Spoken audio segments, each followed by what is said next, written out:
Au Conseil de défense sanitaire, on attend les décisions du président de la République. Est-ce que ce matin, ici, vous demandez la fermeture des établissements scolaires?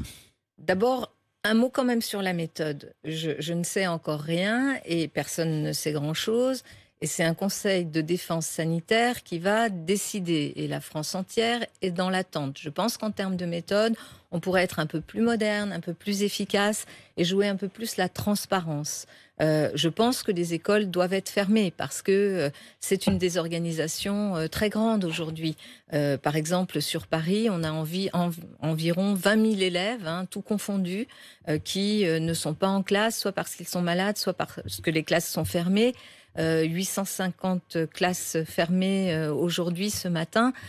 Donc nous sommes dans une situation où les parents arrivent à l'école et on leur dit la classe est fermée. On a des enseignants, on a des personnels de la ville qui sont aux côtés des enseignants qui sont malades, qui doivent aussi pour certains garder leurs enfants. Donc c'est très désorganisé et je pense en plus quand on voit les taux aujourd'hui d'incidence chez les jeunes, par exemple chez les jeunes 15-19 ans, on est à 850 de taux d'incidence sur Paris aujourd'hui. Donc il y a un besoin, oui, de prendre une mesure. Donc il faut fermer les écoles. Qui freine, oui. On est à 2 semaines, un peu moins, des vacances scolaires. C'est ce que disait d'ailleurs Valérie Pécresse. Oui, elle disait anticiper les vacances. Anticiper les vacances. Je dis, ça revient au même. Ça revient au même, oui. C'est fermer les écoles pour effectivement pouvoir faire quelque chose. La situation est très grave. Vous connaissez les chiffres. Oui. On est à 1500 personnes aujourd'hui dans les réa en Île-de-France. Quand on a une Même capacité... s'il y a moins de décès,